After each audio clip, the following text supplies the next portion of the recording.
We will now start the first session, and we will hear two talks. We have Norman Huck and Carola Hein, and we will start with Norman. And I'm very glad that you are here, Norman. Welcome. And Norman Huck is an architect and researcher in the field of digital building fabrication, and he studied in Wismar, in Vienna at the University of Technology, at the Architectural Association, where he did his master in emerging technologies and design.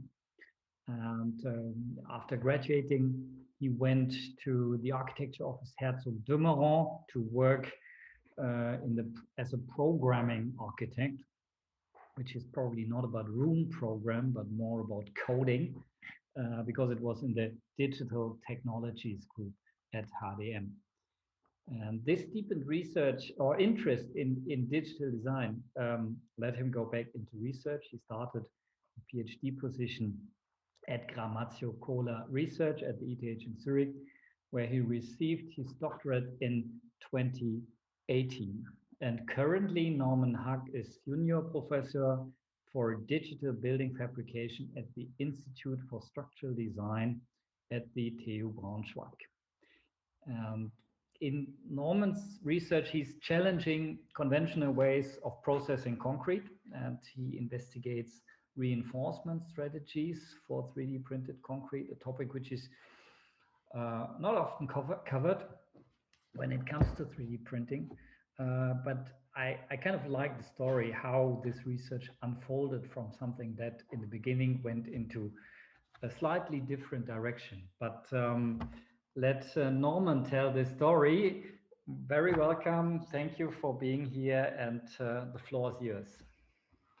Thank you, Oliver, for the introduction.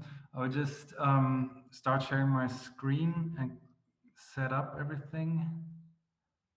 So we do it like this. Hold on. I need to optimize it. Share.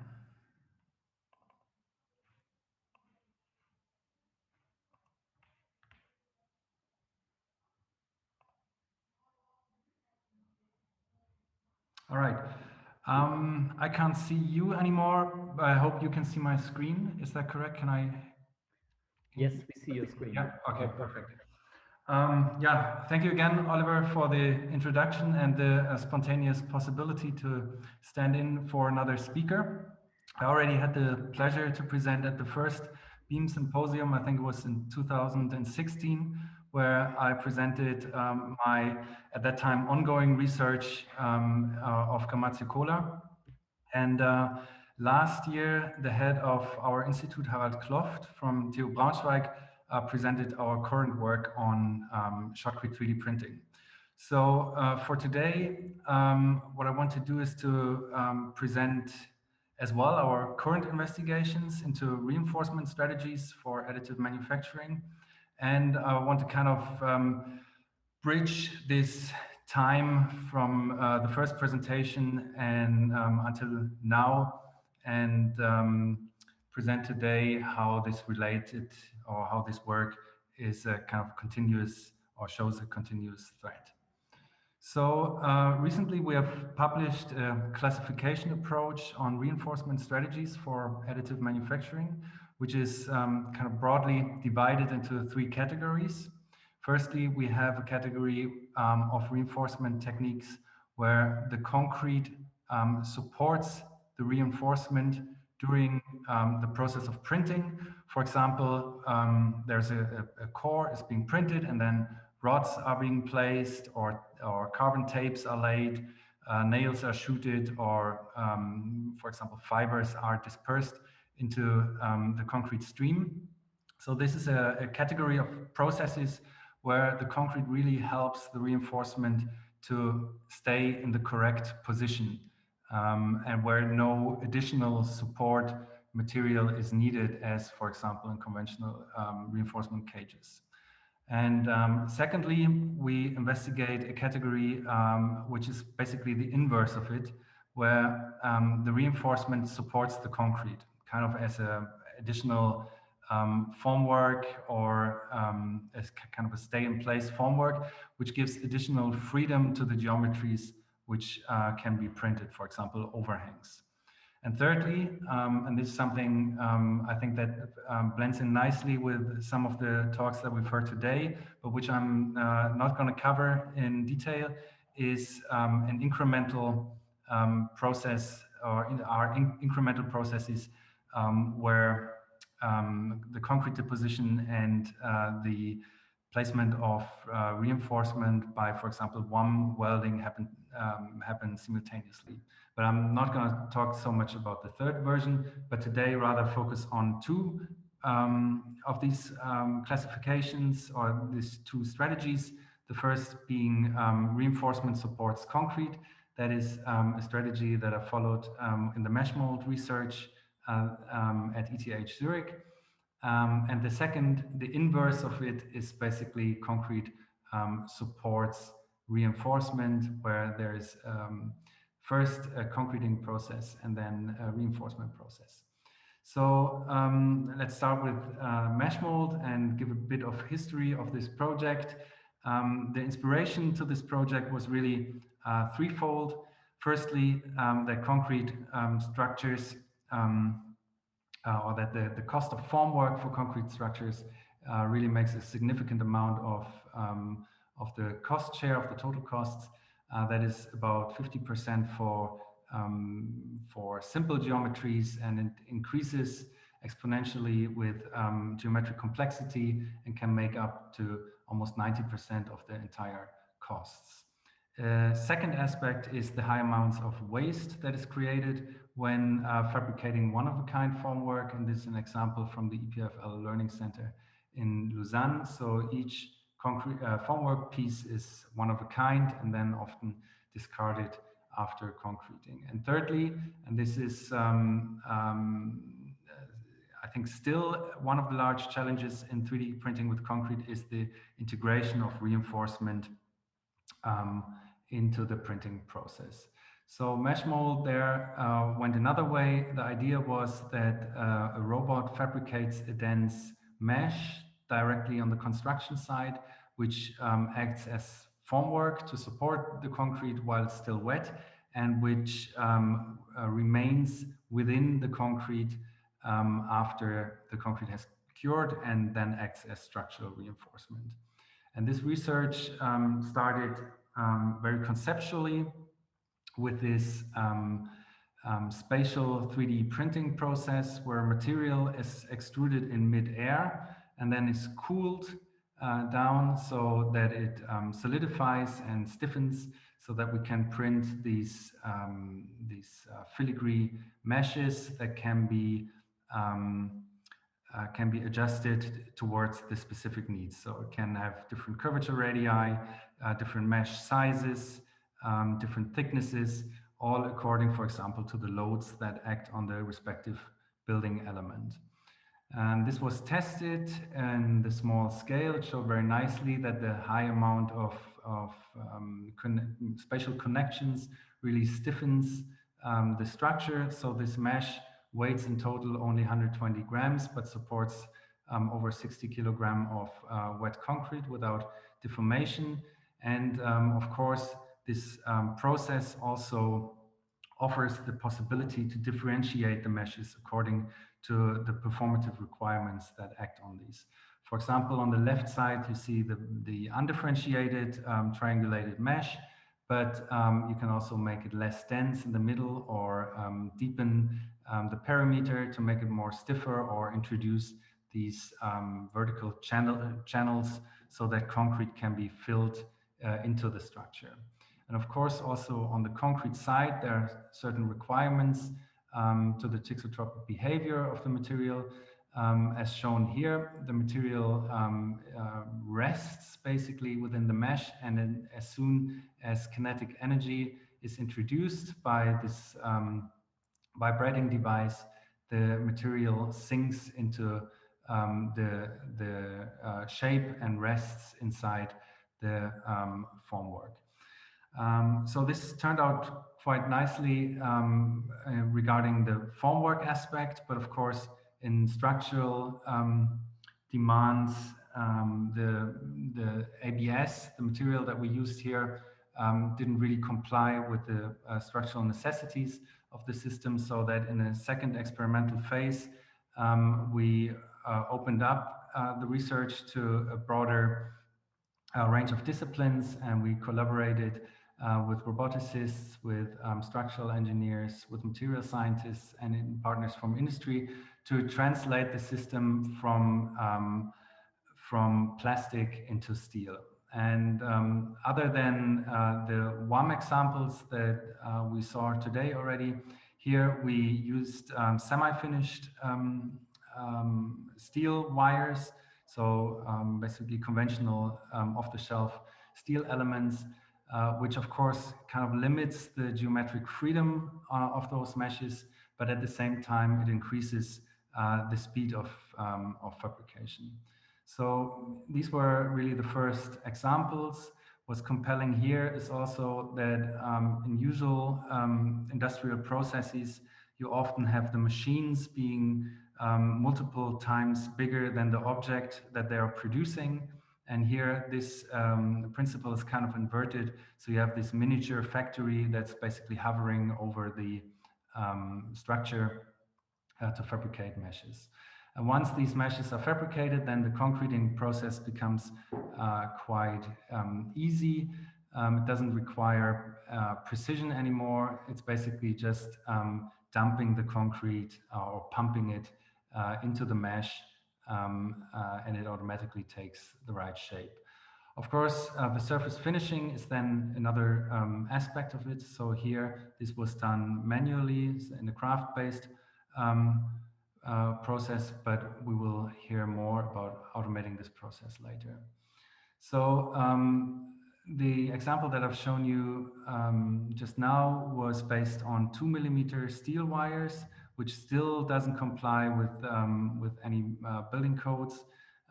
So here we evolved this tool head, incorporated more powerful components, and so that we became able to process steel rebars up to 8mm of diameter.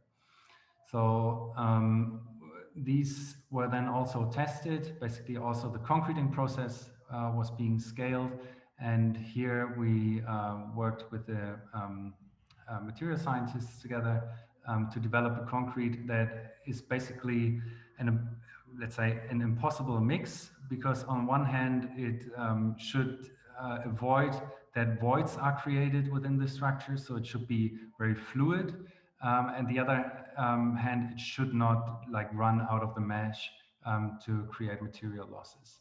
So what the scientists came up with was a mix that's called spaghetti and meatballs. So basically it has large aggregates, recycled aggregates that make the structure denser, and then fibers that are clogging the mesh openings.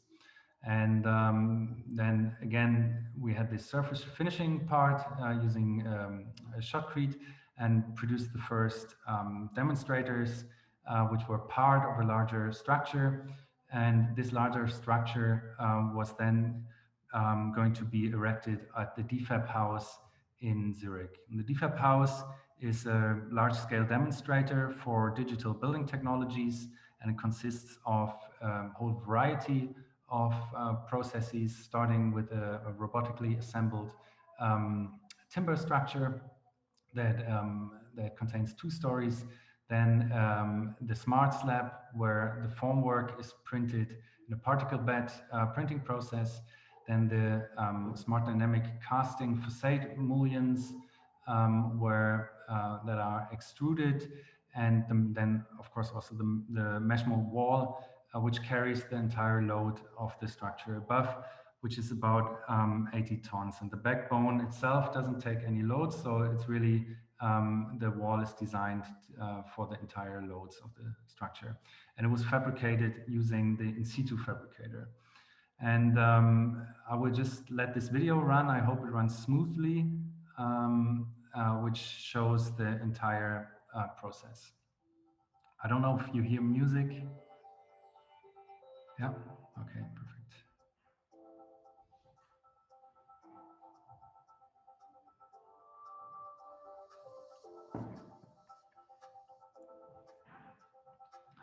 Yeah, so this is the tool head with the electrodes. It's based on a resistant wire, it's a resistant welding process. Then the digital workflow, and then the construction on site, where the robot uses these April tags to register its position. So the process based on welding, cutting, and bending.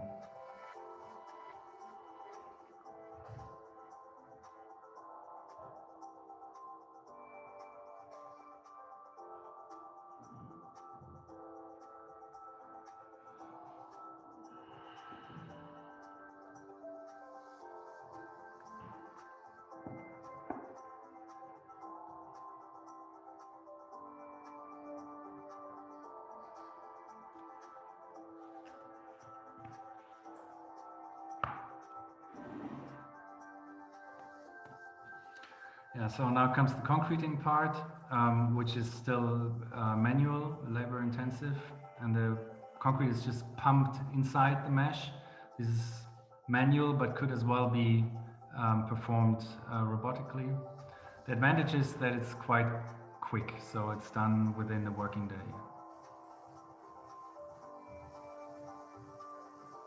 And the material is sprayed to cover the steel.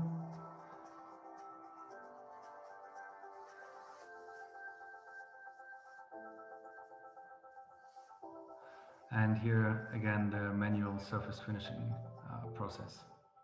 So then the entire structure was 3D scanned, and based on the 3D scan, the ceiling of the next group of the smart slab was generated, so that really a tight fit between these two structural elements could be generated. And these are some interior pictures, and that is the entire building as it was finished last year.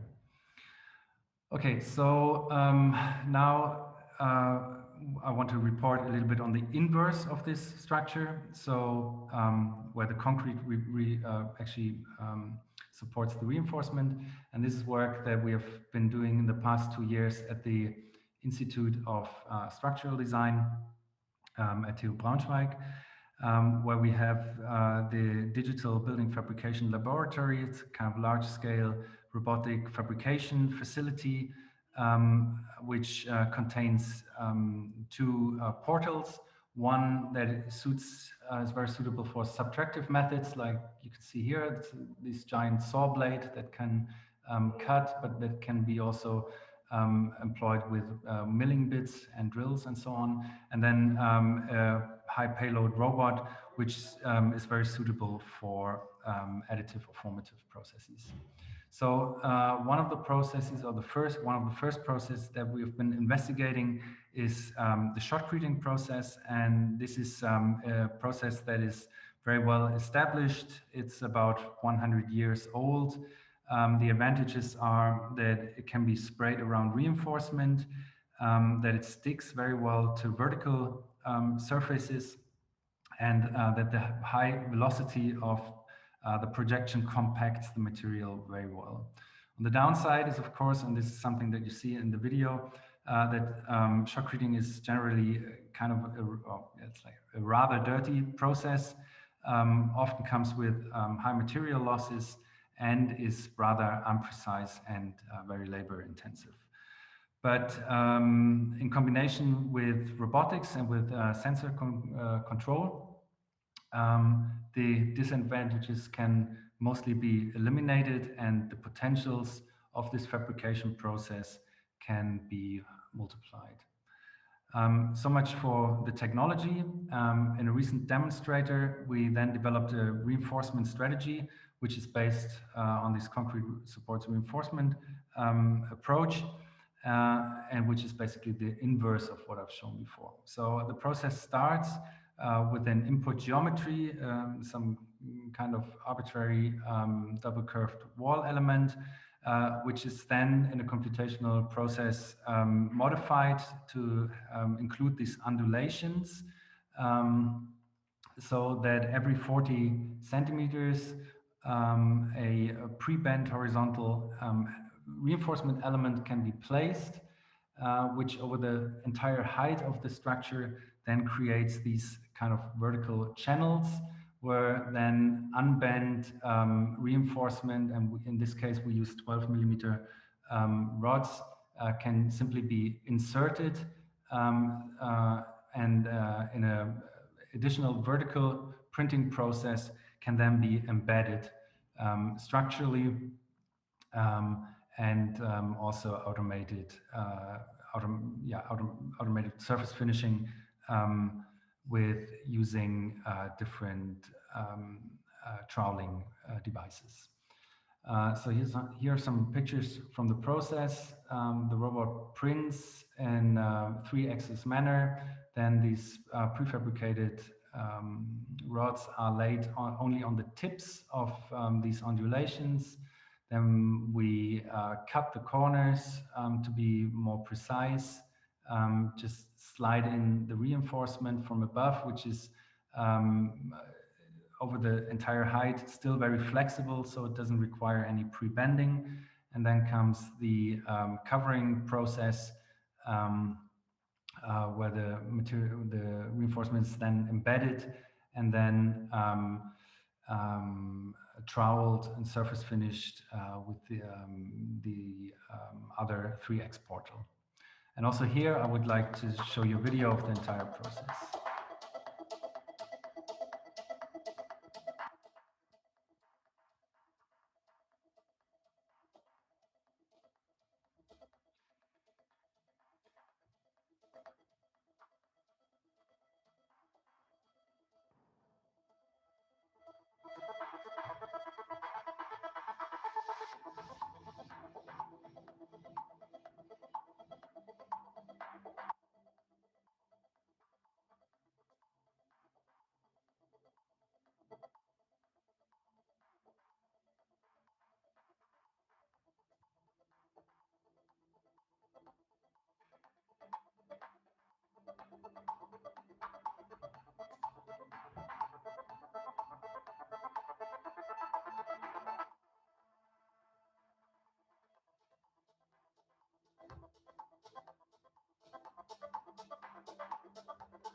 All right, so this is already also the end of my presentation, and I want to make some advertisement on our own behalf and also for those who are interested in the research. As the ETH, we are part of the Transregio, it's a DFG-funded collaborative research center on additive manufacturing in construction, which we are running together with TU München. and where we investigate several additive manufacturing processes on the scale of construction, as well as develop materials and processes, and design and construction procedures. So we have a website which is depicted on the lower right corner, and if you're interested, you're invited to visit this website and contact us if you are interested in collaborations or so. And with that, I thank you for your attention, and I'm also welcoming questions from your side. Thank you. Thanks. Thank you very much, Norman, for this impressive talk. It's always great to see the scale in which you operate in Zurich, but also now in Braunschweig. And I guess that's an important thing to really go one-to-one. What are your thoughts on that? You started small scale. We saw that in the first experiments with the plastic extrusion. Now it's real architectural scale. What does it take to go from model into one-to-one? Yeah, I mean, many of these things are, you can really test it only on one-to-one scale, but of course, this is also always a tremendous effort that you have to take in terms of materials and labor that is involved in these large-scale experiments. So many of the things that we are testing, we are actually kind of glad to test it at small scale first, and as much as it's possible. So of course, certain things do not scale very well. Others do. For example, we can investigate how reinforcement can be placed in a manual process or pick and place process and so on. So whatever is possible for the sake of being able to work with lean teams, we try to do on the smaller scale, and then eventually test it up to actually verify that these assumptions are correct. Yeah, so for example, we are actually scaling down again. The shotcrete process, as I mentioned, mostly takes 7 to 8 people to operate an experiment, and we're now looking into how can we make it as small as possible so that we can have valid or verify research assumptions also on the smaller scale. Mm. Thank you. We have questions in the chat. Philip. Yes, I have 2 questions to add. The first one is, what kind of tools are used for smoothing and cutting? Yeah, so different ones basically. So for smoothing, we used off-the-shelf products from Rockamat. It's a firm that builds these handheld devices for cement plaster, and these are basically simple. There's a range of products from plastic discs to steel discs, or these, I don't even know the English name for it, these rotating blades, Flügelglätter in German, that I usually use to smoothen floors. And then for the milling part, we looked for, there are not so many devices that are actually used for cutting wet or like green state concrete, and there we just looked into milling bits, flank milling bits from that are usually used for other purposes. But now we are developing our own tools to be more precise or to meet more precisely the requirements of the processes. Okay, thank you. And then the other question was, what kind of sensors are used for the distance measurements, or what is done with a visible laser? Yeah, exactly. So it's a simple laser measure. It's a line laser scanner, and it measures basically just the distance from the nozzle to the deposited material down below to the layer, and we use it in a feedback loop. So if the distance changes, so if the distance becomes too big, we slow down the robot so that more material is deposited. And if the distance becomes too small, we speed up the robot so that less material is deposited. And this way, in this way, we simply try to keep the distance, the pre-calculated distance from the robot nozzle to the deposited material always constant, because then we know that we are at the exact height. And this can be very conveniently be adapted by or adjusted by the robot speed. All right, thank you. These were the questions to Norman from the chat. Thank you, Philip. You intentionally excluded the WAM aspect in your talk. However, maybe Gijs, do you have any thoughts on how that could be combined from your point of view?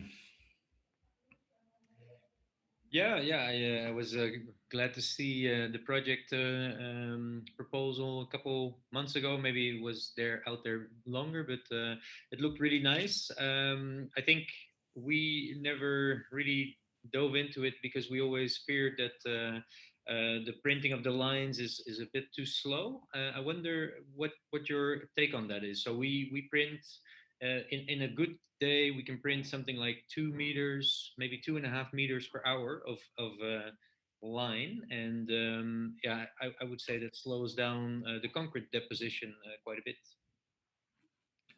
Yeah, that's actually the main issue with it. I think these two processes operate on different speeds. One possible way or an approach that I've seen lately in a publication from, I don't want to say anything wrong yet, I don't know actually who published it, but it was kind of an abstraction of the one welding process where it's more kind of a stud welding process. So where you take discrete elements and weld them together so that you can create height at higher speeds, which could be a valid solution to increase the building rate of the steel. Yeah. So if you see the ETH project where you put down a rebar like this and you put another robot that puts down the dot, I would say you can win. Maybe you put down another 30 centimeters each time. With in a like a 20-second motion. So that sounds like the speed that you need. So I'm curious. I mean, also, you know, I do see the benefit of a fully printed rebar because then you can go all organic, and that would be really nice to see. Maybe even, you know, you can print the concrete outer shell, so that you can also keep the concrete in a very organic shape. But yeah, it does feel that it has a chance to remain academic, and if you make it more like a sort of a shared shared manufacturing method with existing rods, then I think it has more chance. Thank you very much. I'm afraid we have to move on. We are slightly behind. However, it's nice to see how the different project ideas come together today.